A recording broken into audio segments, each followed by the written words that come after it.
nire-remind naman namin sila, kapag may chance, kinakausap naman namin. Pero meron talagang hindi naniniwala. So, siguro kung happy sila doon, hayaan na lang. Talagang hindi naniniwala. So, siguro kung happy sila doon, hayaan na lang. Welcome back sa may storytelling po.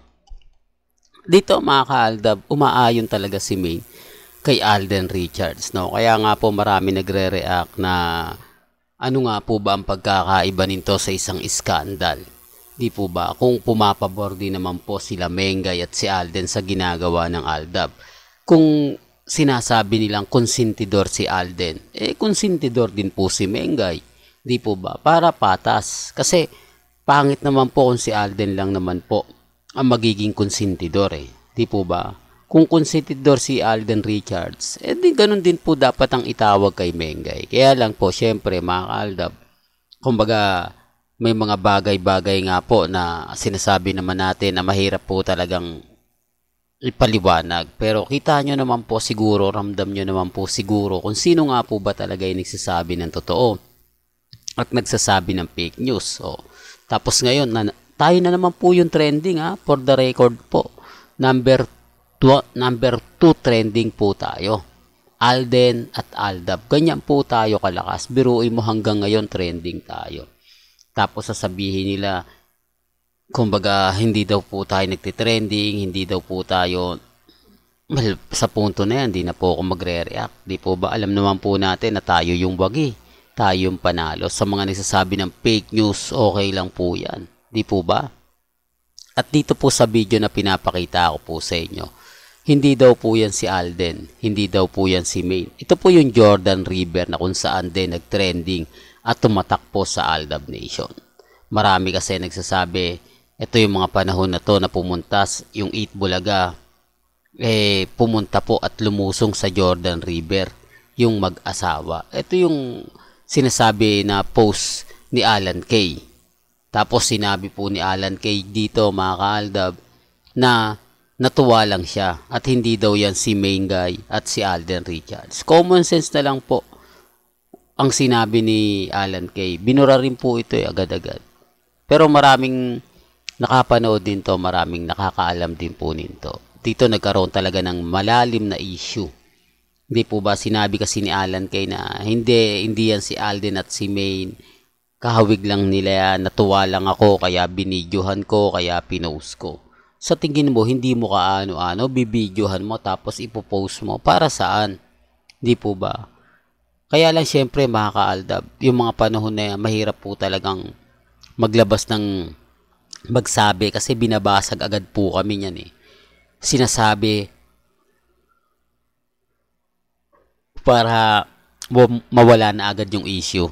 Pero ito si Noli Calderon, sino nga po ba nakakakilala kay Noby Calderon? Isa rin po ito nagsilwalat na si Alden Richards at si Maine Mendoza rin yan. Yung nasa video po na yan, yung nakikita po ninyo. Pero syempre, mga ka-Aldab, matagal na yan. Yun na naman po yung sasabihin yan. Storytelling na naman. Hindi po ba? Pero dito po kami kumakapit Dito po kami, kumbaga, lumalaban. Kaya nga po matatag at nagiging number 1 pa rin po ang Aldab, di po ba? Tapos sasabihin nila, gawa-gawa ko lang daw, ini-edit ko lang daw po. Sa totoo lang po, never naman po tayong gumagawa ng ganyan. Never naman po tayo nag-e-edit, di po ba? Gawain po nila yan. Alam mo nyo, mga ka-Aldab, kapag gawain po nila, ibibintang sa'yo. Kahit hindi mo ginagawa, ibibintang sa'yo kasi ginagawa po nila. Ine-expect nila na ginagawa rin yan ni Mr. Destiny. Gumagawa rin ng 100 account yan. Tapos siya rin yung magko-comment, siya rin po yung magpo-post, siya rin yung mag-update. Lahat na, di po ba? Kaya nga po binabasa ko sila Never po akong gumagawa. Kahit po sa YouTube, never ko pong ginagawa yan. Ako na yung, kumbaga magla-like, ako na yung mag-share, ako na yung magko-comment. Halos lahat gagawin ko na para makakuha at gagawa ng napakarami at lahat ng kamag-anak ko, palalike ko, pako-comment ko. Hindi ko po ginagawa yon. Hindi po sila naniniwala pero yan po yung totoo. Kahit magulang ko, kahit kapatid ko, mga kamag-anak ko, sa probinsya, never po. At hindi nga po nila kilala kung sino si Mr. Destiny. Di po ba? Kasi ang punto ko ron, mga kaaldab, ibabash po sila. Di po ba? Mga anak ko, asawa ko, di po ba? Pagka nalaman nila, ibabash sila. Itong papa nyo, iba, puro fake news yung binabalita. Di po ba? Kaya nga po sabi ko sa inyo, sensitibo yung mga bagay-bagay na ganyan. Kaya po yung mga mamis, mga titas, na binabash yung mga anak nila, sinasabihan na lang, Mami, wag mo na kasing update yan kasi kasal na si Mengay, si Arjo, na aano na lang tayo, keso ganito. Hindi po ba? Pero kahit sinabi ko, mga kaaldab, masaya po ako sa mga nakikita natin. Masaya po ako sa mga pinapaliwanag natin. Di po ba? Kaya nga po binabalik ko itong mga video na to para resibo. Kasi sasabihin na naman nila, matagal na yan, Mr. Destiny. Ang punto ron, mga kaaldab, kung bakit po hindi kami nadedemanda. Hindi kami nakakasuhan. At never po kaming, kumbaga, nagpapatalo. Never po kaming, kumbaga, yung tipong nagre-react, di po ba? Kaya nga po sabi ko sa inyo, kampante lang tayo. Maging matatag. Kung si Alden Richards, hayaan nyo na sila. O, ganun din naman si Mengay. Pero bakit si Alden ang pumuputok, no? Bakit si Alden lagi yung tinitira nila? Di po ba? Hindi nila ma-interview si Mengay. Di po ba? Yan ang kagandahan. Kahit po sila Christopher Min na nasa loob ng TV5, hindi nila magawang interviewin si Maine Mendoza. O, para lang klaro, si Julius Babaw, halos karamihan po, na-interview niya na.